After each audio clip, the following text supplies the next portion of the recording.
everyone. Hey, I'm Van, the backyard carpenter. I'm Jane, baby boomers can do. And anyway, I've got 3 more legs to do, and then I'll be ready by tomorrow to actually start staining this. So I've got most of the legs done. So I like this leg, that leg she's looking at, and this leg. All right. So because I'm taking up the porch space, all right, I've had to set myself up over here. All right. Today I brought the air compressor because in order to be able to put this together, I have to use brads, not finish nails. So I'll explain what a brad is. But so I'm setting myself up over here to keep me in the shade. All right. And then, all right. Well, he didn't say what he was building. What are you building with this? This is a door. An outside door. You know, you got 2x4s, plywood, and that's the piece in the middle, and it's actually called a barn door with the Z design, top and bottom. That look cool. Yeah, I'm rolling now. Okay, so let me tell you my son. So anyway, do we have a leak in the supply for the water that goes to the refrigerator? So I need to move this. Move the mop. Move the mop. All right. See, he's got a little leak. All right, so I'm going to go simple first, and with a pair of pliers and a pair of scissors, I'm going to repair it. Now let's walk down the hall. Okay, this is a chair that belonged to my mother that I'm taking apart. There's the pillow going down. I've already released that. And I'm going to reupholster it, I think. I've never done it before, but I've been watching a lot of videos. And I never knew it took about 5,000 staples to put a chair together. But I've taken the skirt off of it already. This was the skirt that was down here. So I've taken the skirt off. I took the piping that was right there, that was right above the skirt. I've taken it off. Detached the pillows that were tufted pillows. I've taken that off. And now I'm taking the sides off. And you can see I think this batting is still fine. But I'll have to buy this metal, I forgot what this metal strip is called. But I'll have to buy another one of those. So we'll see. This is the first time I've ever upholstered anything. It may be my last time too, but I'm going to try. And this is the fabric I'm using. All right, what I'm showing is Jane has already pulled a bunch of staples. Oh, it's unbelievable how many staples. So we have an electric stapler that we're going to use for her to staple it back. So we'll see how it goes. I'll video the progress. Maybe if it turns out right, it'll be a slow go. But hey, it's worth a try. Hey, we have been known to show our mistakes, so stay tuned. I'm sure there will be plenty. All right, so what I've got to do is this is the cutoff valve for the water supply. Kind of interesting how they put the cutoff valve way down here from the copper pipe. All right, so that's the original copper pipe. Technically, we could probably hook up the copper pipe, but anyway.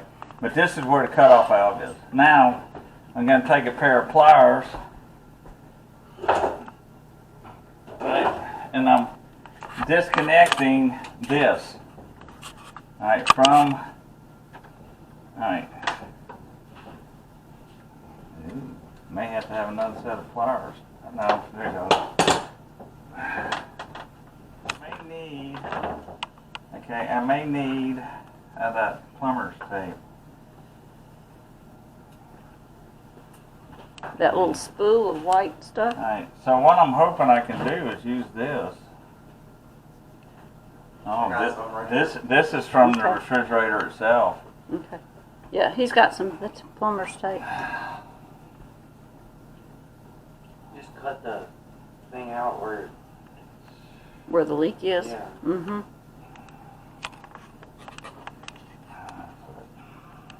I'm not sure how it happened in the first place. I don't either, because it's the tiniest little bitty hole. Now you can stop your point at this. Yes. All right. I managed to get the parts off. All right, here's one part of it. All right, and then this is the other part, and I accidentally expanded this end. So I'm having to take my needle nose pliers and kind of scrape it off. That's what I'm doing. Alright. Okay, now you could also do it with a piece of emery board, is what it's called. It's a type sandpaper.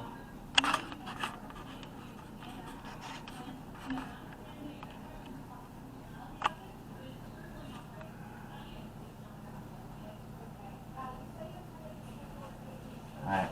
I think what I'm going to do is I'm going to go get some sandpaper and sand this down.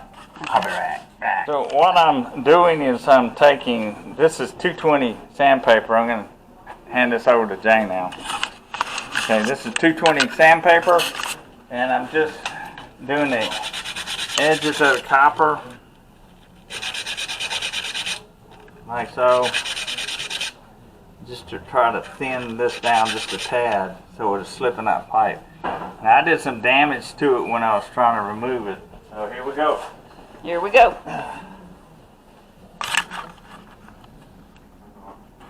Oh, okay. Alright, now, I didn't bring the hammer, did I? Time out! I have gooked up a number of legs with the stripper. So I've got like 3, maybe, like that side still needs to be done, that side, the entire thing.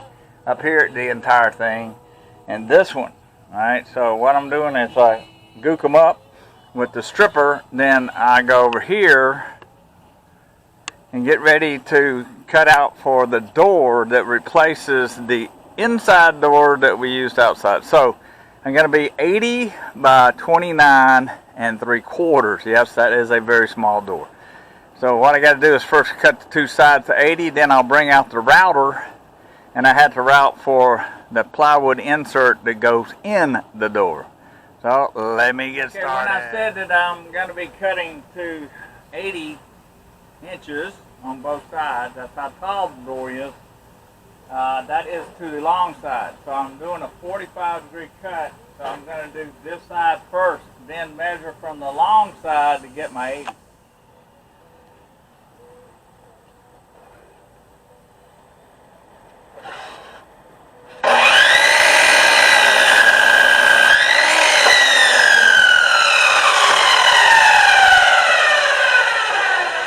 Now I'm going to reverse my saw around and cut it at 80 to the long side.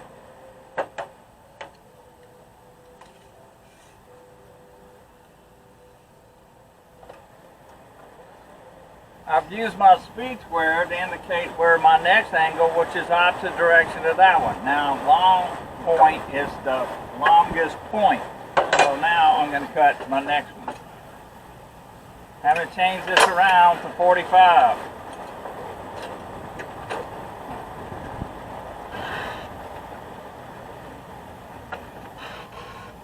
I'm cutting to the left-hand side of the mark.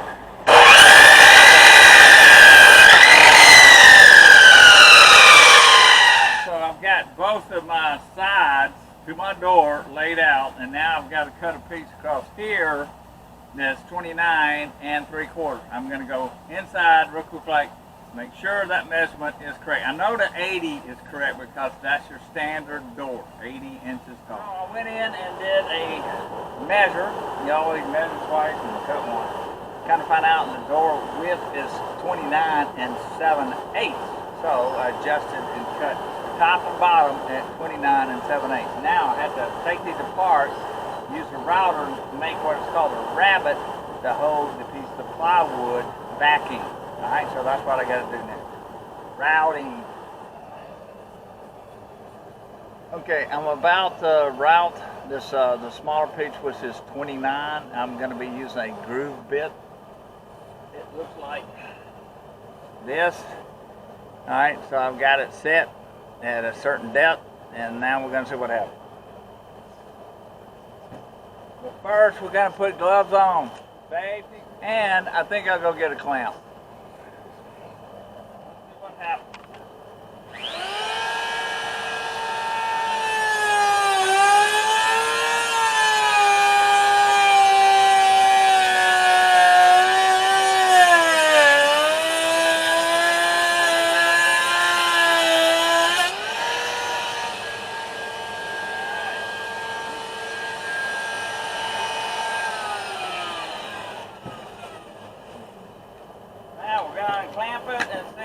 if it fits on the piece of plywood. So the answer is no, it did not fit, so I got to get a router bit that's a little wider. Well, bad news, since my router bit that looks like this doesn't have its guide wheel. What I'm going to do is make a second pass with the one I got on the router now. But before we do that, let's go check on Jane. Before I go down and talk about Jane, what she's doing, I just want to check, make sure this ain't moist, it ain't moist, so it looks like the repair was made for that. Hello. The demolition of the chair is progressing slowly. I've never seen so many staples in one piece of furniture in my life. But I'm almost through getting the cording off. I've gotten all the metal strips that go on the back. I'm going to try to use them again so I don't have to buy new. This goes on the back that the fabric tucks into and hammers down. Got the back off. This is the color it used to be. It was like a burnt orange corduroy when that was in style. But it's a very well made chair. Insides look good. This looks good. So it's just a matter of getting out 3,000 staples inside this thing before I can get started. But I'm plugging along. We're getting there. Like I said, this might be the first and the last upholstery I ever do. But we'll see. I'll come by and check on a little later. Back to the door. Back to the door.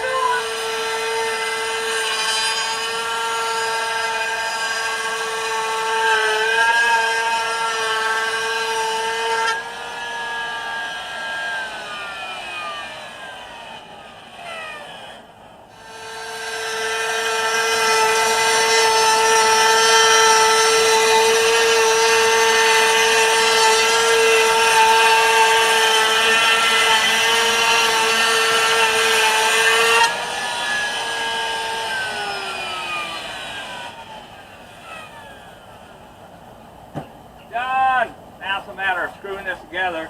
Make my measurement. Okay, make the measurement. Let me get this. Alright, now it's a matter of just screwing this together. Make my measurement how big the plywood needs to slide it down, because I'll only screw 3 sides. Leave the top undone and slide the plywood down in place, and then we'll flip it over and start on the front. When I'm screwing, right, I'm using 3.5-inch screws, right? So I start it, one's down, one's up, right? And you don't go all the way in. If you do, it'll slide this. So you do partial, and then when you got them locked down, you finish them. So I'm using 3.5.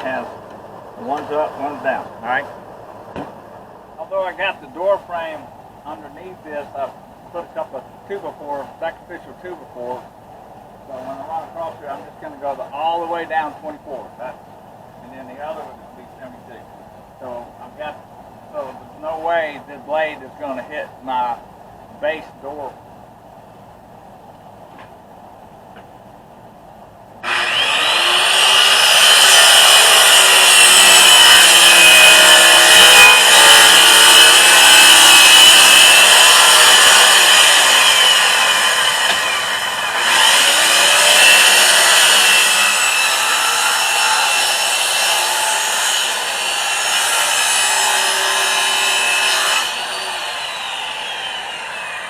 That's my 24, now I gotta do my 76.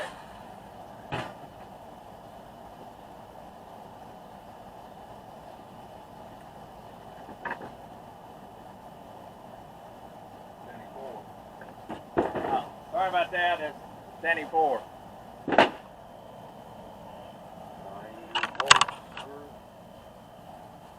Alright, with the help of Christopher, we were able to slide this down. It is going to fit. Now this is going to be my 74 cut. I'm going to cut right across here. We slide it in, put the last part on, the 4 part at the top, and then it'll be ready to flip over and start on the front.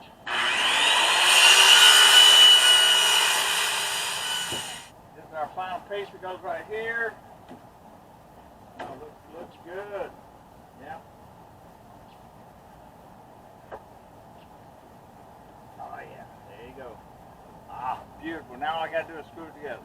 I piloted some of the holes so that I could put 4-inch screws on each of these, and they came out looking nice. If you're looking at the front, now it's a matter of start putting the pieces on the front. Alright, so I got to lay this down and start working on the front. Meanwhile, I'm working on the table. This is what, excuse me, this is what the legs are starting to look like. I've almost got them totally stripped, just little places here and there. But by tomorrow, I'm going to be staining the top of this thing. Alright, so it's going to be a walnut, and I'm going to do it like this. And I don't know how much you got to hear because the helicopter was going over. I have placed the door, the new door, to replace the interior door that we tried to do outside, and it looks pretty good. Got some light sanding to do on one side, but now I got to decorate it and make it look like a Z on top and bottom. I was able to get the window 6 in the middle at exactly halfway, and I decided to go ahead and put a 4-inch screw so they kind of pull the door together in the middle. So we are now at 38 7/8 by 80. So it should fit perfect in it. Now, another day, I'll rip down the rest of the 1x6 and we shall put it as a Z. So we got like a barn door Z. The anatomy of a chair. Got the back off. It has this on it. I don't know what the purpose of it is. And then the back is over here. Oh, right here. Staples are everywhere. So I'm getting there. I just got to get this is all off. Got cotton batting on it. I'll probably have to add some more. How old is the chair? I think she got this probably, since it's this orange fabric, probably in the early 70s. Okay, early 70s. Okay. Yeah, So like 50 years. Yeah. Because, Okay. you know, It's I look. remember it being this orange color and then had it covered. Whoever covered it did an excellent job. Well, you're going to do an excellent job of recovering it, We'll see. and with the material you want. It's going to be interesting. I found a magnet A magnet. in squished down in here, and one of her bookmarks. Oh, what's the magnet for? I have no idea. Okay. Along with a bunch of sewing pins, Wow. chocolate covered peanuts, crackers, and various crumbs. Alright. So we are getting ready to call it quits for this day. I think we're going to return tomorrow, but tomorrow is our day to be at the YMCA. So anyway, so would you like to say goodbye?